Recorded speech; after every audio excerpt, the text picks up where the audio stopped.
Ouais, ouais, j'ai toujours vécu à Ouessant, à part quelques années de collège et mon service militaire. À l'époque, c'était bon, on faisait 28 mois de service, c'était pendant la guerre d'Algérie.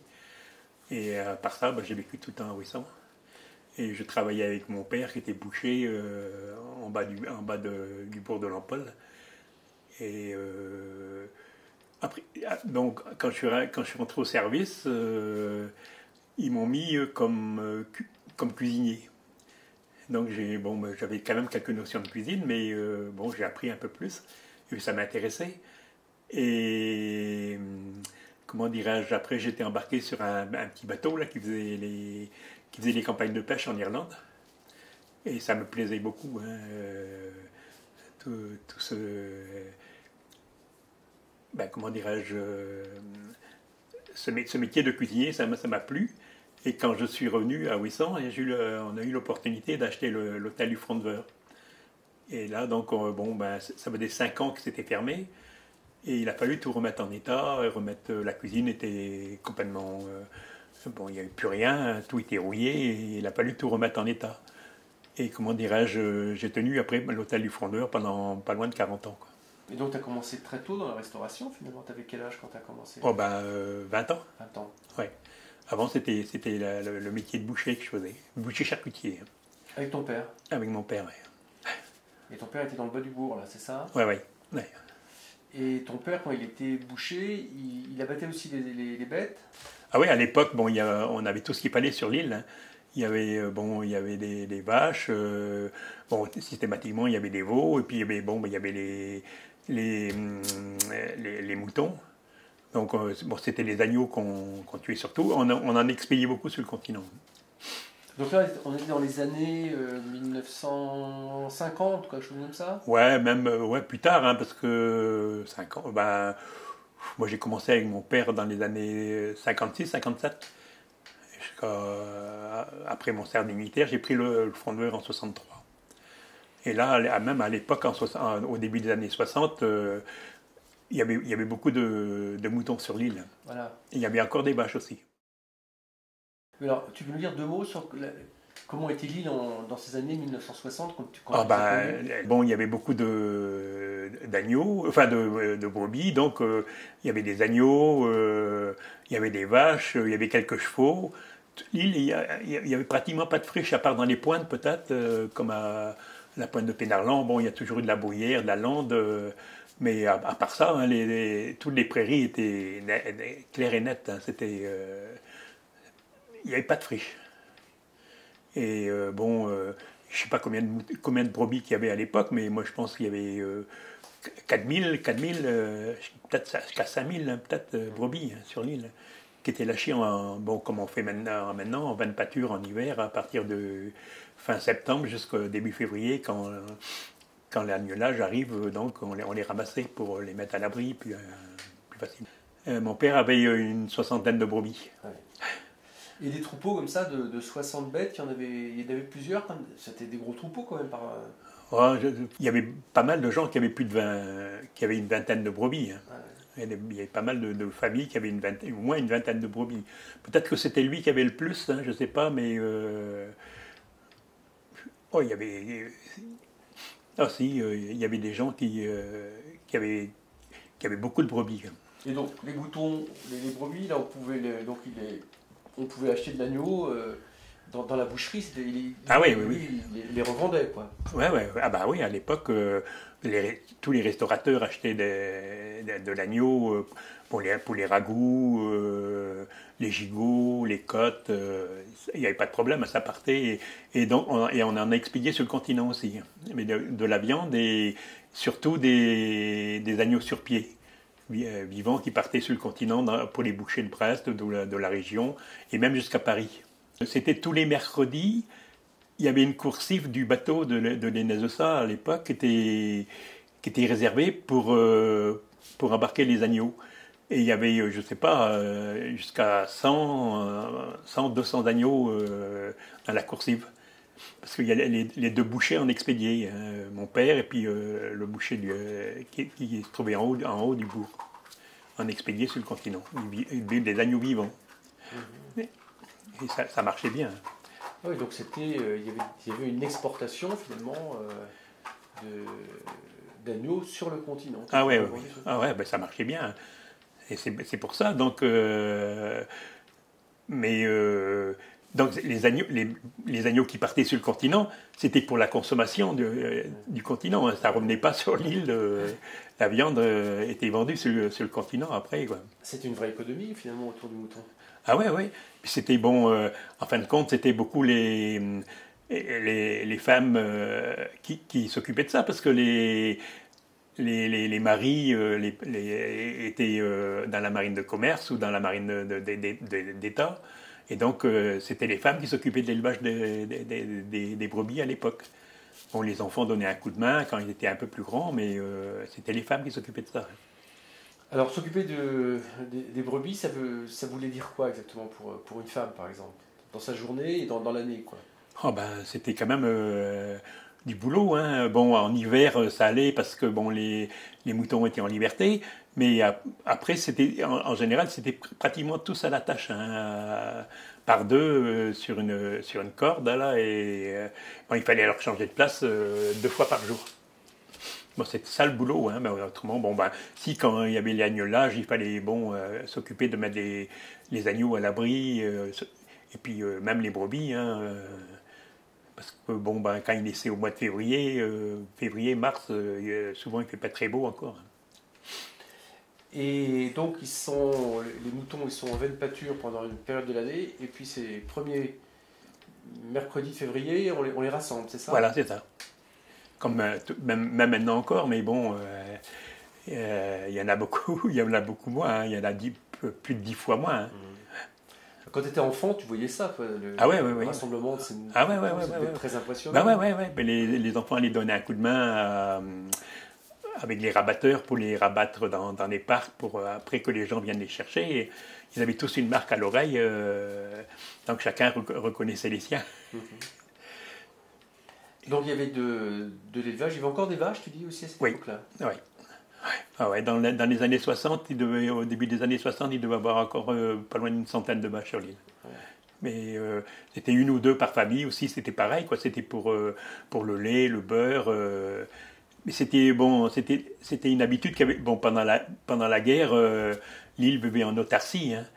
Donc les gens étaient bien obligés de travailler pour pouvoir manger, pour donner à manger à leurs enfants. Et donc, il y avait aussi des cochons dans les fermes aussi, dans les petites fermes, quoi, où il y avait une ou deux vaches. Et systématiquement, il y avait un ou deux cochons aussi qui étaient élevés dans l'année. Et en plus de ça, il y avait aussi toujours un peu d'agriculture, de culture. Ah oui. Oui, en plein champ d'ailleurs. Hein, moi, je me rappelle, il y avait les champs de pommes de terre, c'était en plein champ, c'était pas des jardins, hein, c'était bon. Moi, je sais pas, moi. Il y avait des pommes de terre, mais moi j'ai vu aussi des champs de petits pois, de légumes, de carottes, de choux, en plein champ. Et c'est pour ça d'ailleurs qu'on ramassait les agneaux au mois de février et les lâchait après la saison, parce que bon, là, il y avait plus rien dans les champs, tout avait été récolté. Et donc, parce que si on laisse les moutons en liberté, ils bouffent tout. Hein. Ils devraient manger les fans de pommes de terre, et les feuilles de légumes, tout ça. Hein. Donc, bon, c'était pas possible de les laisser en liberté du mois de février jusqu'au mois de septembre. Quoi. Et donc, du coup, le paysage tel qu'il était dans ces années-là, par rapport à ce qu'il est aujourd'hui, il a complètement changé. C'est dingue. On ne voyait pas de friches nulle part, hein. Pas de ronciers, pas de pruneliers, même pas de fougères. Hein. La fougère, bon, il y avait quelques champs de fougères, mais pas très peu. Hein. Parce que maintenant, faut voir, depuis que le cheptel a diminué, la friche a pris partout, hein, partout sur l'île. C'est un problème quand même, quoi. Mais bon, comment le résoudre? Et comment les Ouessantins ils perçoivent cela, le fait qu'il y ait la friche, comment c'est vécu par les gens ici? Ben, ils commencent à s'inquiéter un peu quand même. Hein. Bon, il y a c'est pas très joli de voir l'île comme ça en friche. Et puis, bon, il y a les risques d'incendie aussi. Hein, s'il y avait des étés secs, bon, tout ça, ça peut prendre feu. Et bon, ça peut être dangereux pour si ça vient près des maisons. Hein. Oui, alors sur la friche, je me souviens, il y a une vingtaine d'années, là, Oui. tu avais entamé sur le Vallon, tu avais une activité très importante. Ben, oui, quand on a eu l'opportunité d'acheter la maison ici, c'était en 84. J'ai commencé presque de suite à défricher tout le coin, même ici devant, là, tout était en friche. Il y avait des ronciers, tout ça. Et après, donc j'ai continué, et puis bon, j'achetais des brebis pour l'élevage, et bon, j'ai eu jusqu'à une vingtaine de brebis dans le coin, là. J'ai tout défriché, tout le coin, là. Tout le coin autour de la maison, tout le quartier, là. Enfin, devant chez moi, partout, là. On peut pas, mais maintenant, on peut passer encore parce que je continue à défricher quand même. J'ai moins de brebis, mais je continue quand même à défricher au printemps quand la fougère recommence à pousser, tout ça, je la coupe de suite pour qu'elle ne prenne pas d'ampleur, quoi. Et tu défriches sur des parcelles qui sont les tiennes, ou ça peut être les parcelles des voisins ou... Bon, j'en ai à moi, mais bon, il y a des parcelles, je ne sais pas à qui c'est. On ne sait pas, parce que bon, l'île est tellement parcelée, il faut voir le cadastre. Les gens ne savent plus où sont leurs terrains. Enfin, moi, je sais, ici, près de la maison, je sais où est mon terrain, mais tout n'est pas à moi. Ouais. Et les gens, t'as jamais eu de remarques parce que tu allais défricher sur des parcelles qui n'étaient pas les tiennes? Non, non, oh non. Non, les gens, ici, donc, dans le coin, non, je n'ai pas eu de problème.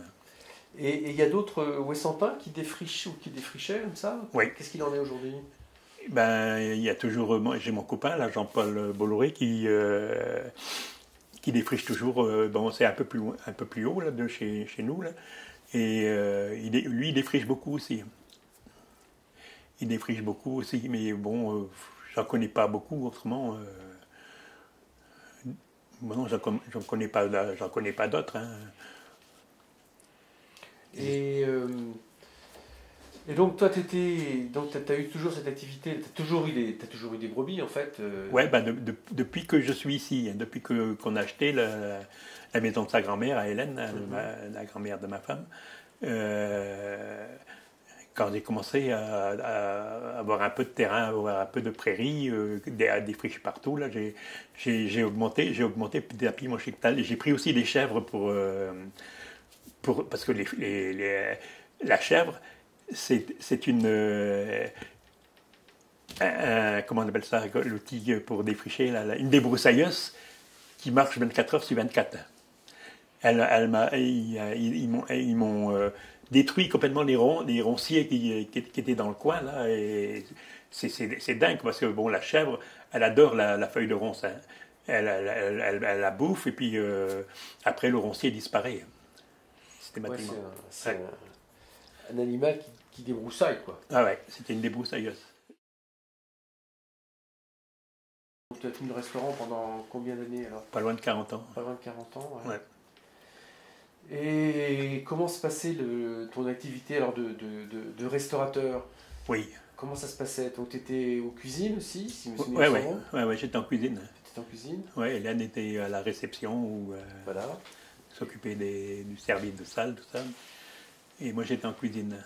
Alors justement, la cuisine, tu as quand même créé des produits à base de ce que l'on pouvait trouver à Ouessant. Ouais, oui. Bon, de toute façon, il y a c'est moi qui ai commencé peut-être dans la restauration, le fameux ragoût dans les mottes. On en faisait même dans le jardin, et quand il faisait beau, et les gens venaient, le jardin était plein, et les gens appréciaient beaucoup le ragoût dans les mottes. Hein. Alors, tu peux nous expliquer un peu comment ça se passe? Comment on ramasse les mottes et où, etc. En général, c'est dans les pointes qu'on ramasse ça, du côté de Cadoran ou ainsi du côté de la pointe de Pénarland. On a un outil spécial pour les couper, mais on fait ça en général au printemps quand il fait beau, et puis quand le soleil dure longtemps, hein, à partir du mois de mai jusqu'au mois d'août.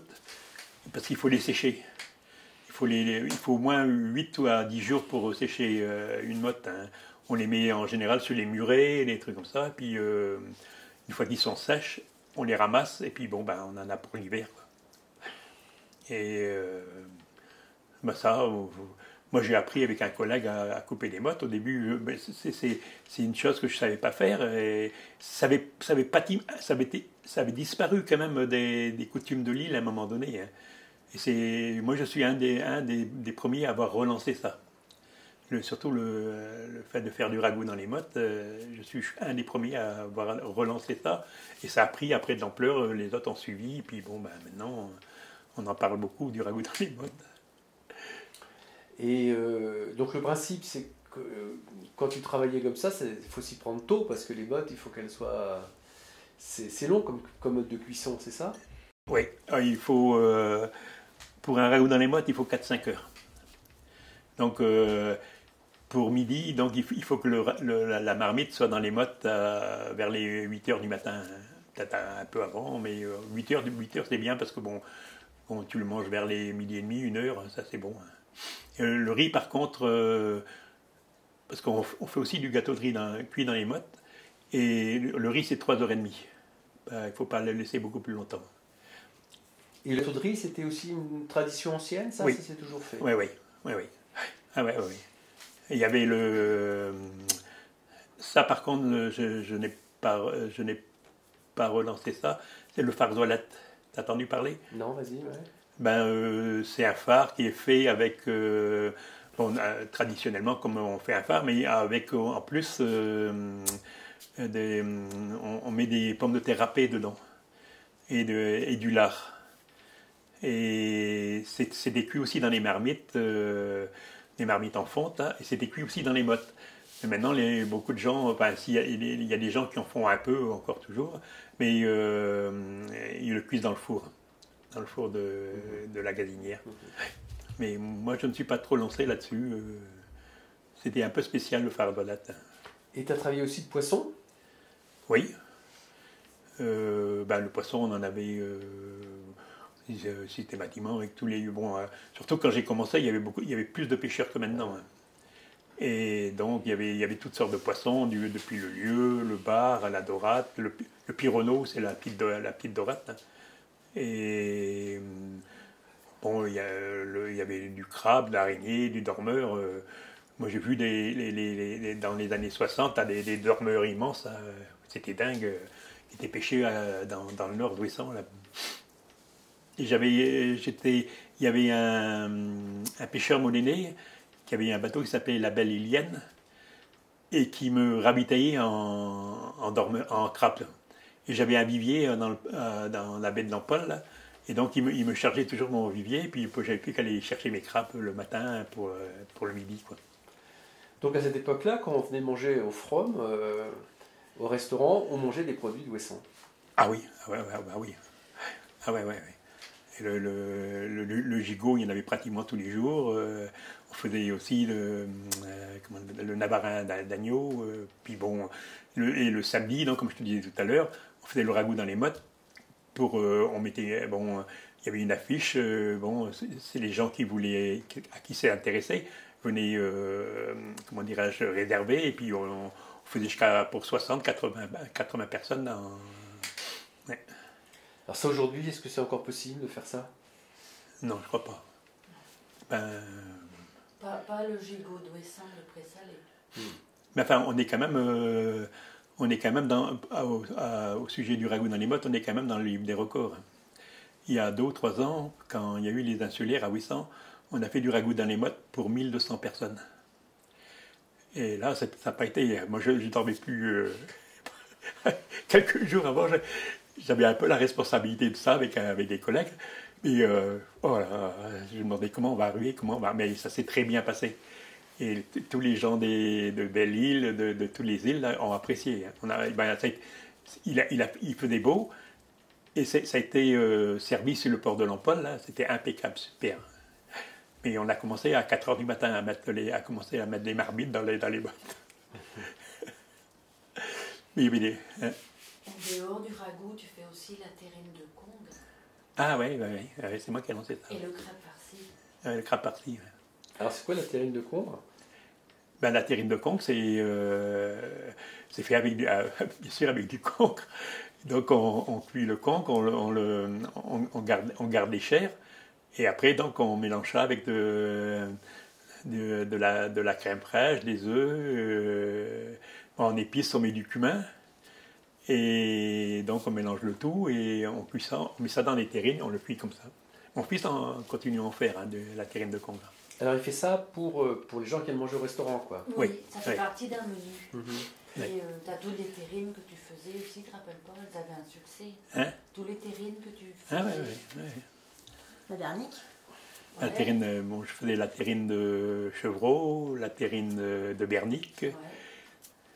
et quoi encore. Donc, tout ça, c'était très... Mais la terrine de Congres, hein? Ils aimaient les gens. Hein. Ouais. Et la terrine de Congres, jamais tu as pensé en produire pour la vendre en dehors du restaurant? Non, Non. on n'a pas pensé. Non, j'ai jamais eu, mais enfin, j'ai pas eu l'idée de toute façon, mais je te dis, c'est pas très facile parce que maintenant il y a des normes, tout ça, alors je sais pas si on... Aujourd'hui, ça serait... Ouais, c'est ça. Ouais, C'est contraignant. maintenant, je sais pas si ça serait possible quoi, de le faire. Mais je sais que la terrine de Bernic, il en vend aux gens comme ça, des petites terrines. Ouais, c'est apprécié. Ouais. Et donc aujourd'hui, là, tu continues quand même parce que la dernière fois qu'on est venu te voir, tu faisais là tu fais des ragoûts dans la motte là, qu'on était passé chez toi. Donc tu continues à travailler aussi pour le restaurant? Quand il demande. Oui, quand il me demande, oui. Je lui fais du riz, surtout du riz dans les mottes, le ragoût aussi, quand ils sont débordés, c'est moi qui le mets dans les mottes, quoi. Et eux, ils le préparent déjà, et moi, j'ai plus qu'à le mettre en marmite et le mettre à cuire dans les mottes. Tu penses qu'il y aurait des possibilités encore de développement par rapport à ça, par rapport à un mode de cuisine qui serait ouessantin, qui pourrait être valorisé davantage le problème maintenant avec les normes européennes, les restaurateurs n'ont pas le droit de servir de l'agneau d'Ouessant dans leur restaurant. Leur restaurant. Il faudrait emmener la bête sur le continent, la faire abattre sur le continent et ramener la viande ici. Mais avec un poinçonné, quoi. C'est trop compliqué. Ouais. Bon, qui c'est qui irait chercher les bêtes à l'arrivée du bateau, tout ça? Non, les emmener à l'abattoir, tout ça. Il faudrait un petit local sur l'île où on pourrait abattre les bêtes. Et comme on a une vétérinaire, si elle voudrait bien venir estampiller la viande, pour vérifier la viande, et puis dans ces cas-là, on pourrait peut-être arriver à quelque chose, quoi. Et est-ce qu'il y a des... Alors, vous aviez donc, tout le long de votre carrière là, au restaurant, à l'hôtel, vous avez croisé donc, des touristes. Est-ce que les choses ont changé sur le plan du tourisme dans l'île aussi depuis... Il y a beaucoup qui venaient à l'hôtel au début, il y a beaucoup qui se sont installés, qui ont acheté des maisons, qu'on a bien connues. Hein. Et parce qu'à l'époque, les gens venaient beaucoup plus longtemps. Ils passaient un mois, voire des fois 2. Et c'était toujours des grands séjours, tandis que maintenant, c'est des petits séjours. La différence qu'il y a, c'était... les gens, maintenant, c'est des séjours très rapides, hein, très courts, très rapides.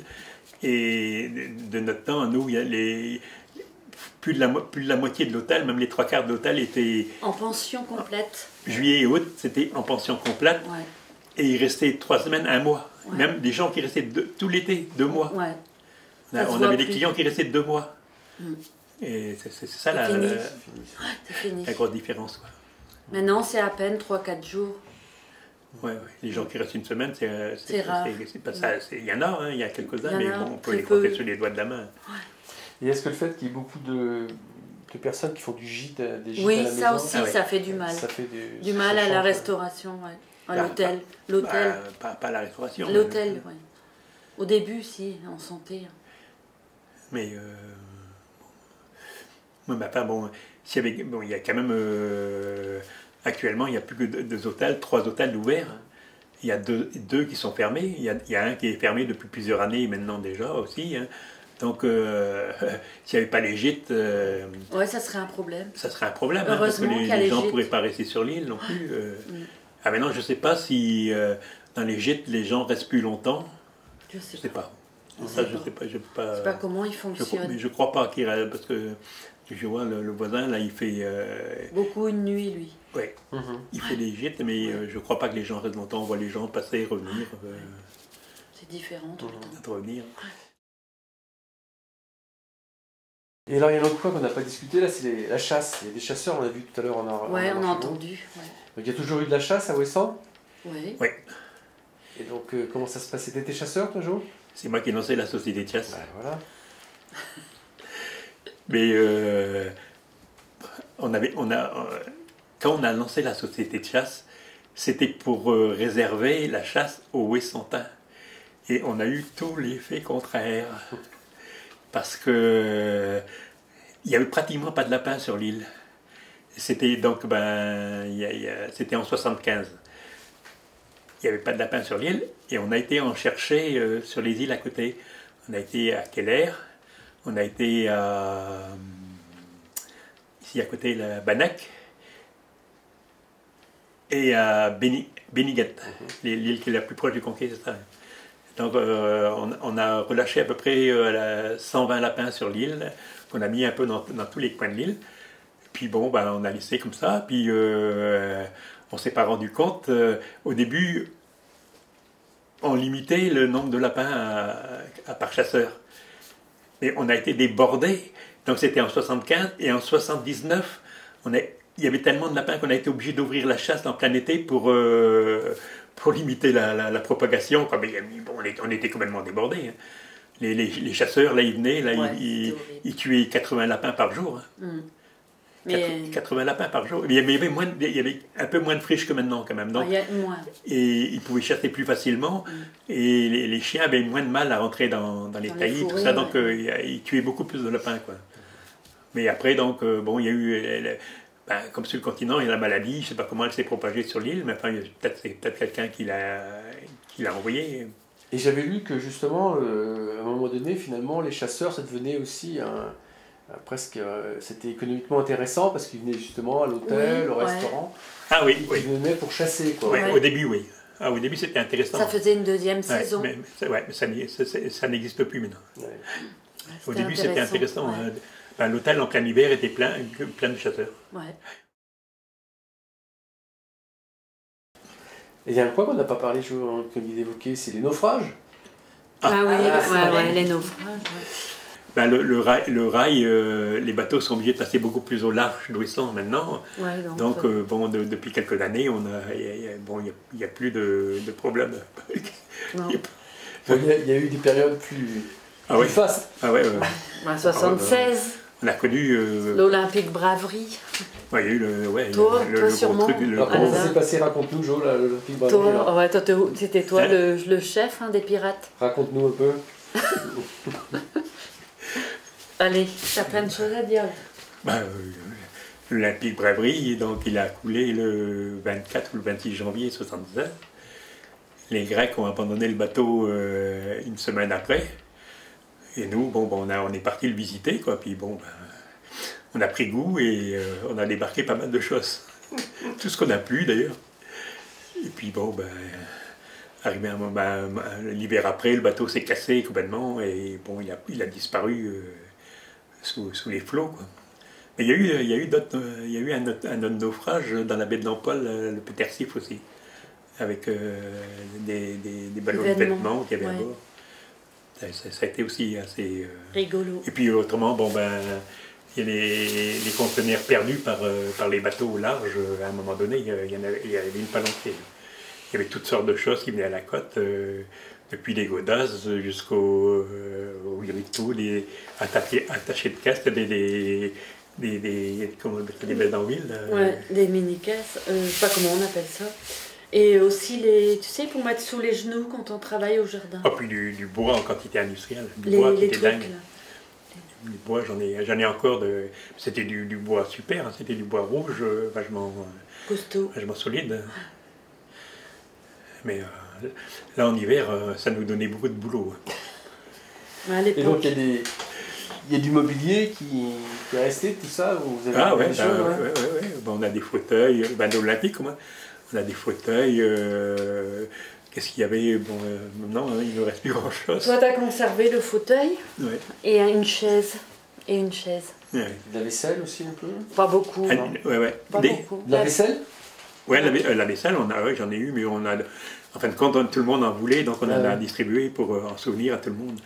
Si, en 80 et quelques, là, il y a une vedette anglaise qui s'est échouée ici en bas. Là. Oui. Là, il y avait du monde aussi. Ouais. Une belle vedette. Oui, une belle. C'était joli dedans. Et pour le bois, on met toujours les pierres quand on trouve, ça se fait toujours ça? Oui. Oh, non, je crois pas. Je crois pas. Oh non, ça c'est avant, oui, quand tu trouvais surtout quand c'était du bois, tu le ramenais de façon que la marée ne le reprenne pas, et tu mettais une pierre dessus pour dire que c'était quelqu'un l'avait trouvé, donc normalement personne n'y touchait, quoi, mais bon, maintenant je ne sais pas si ça se fait toujours.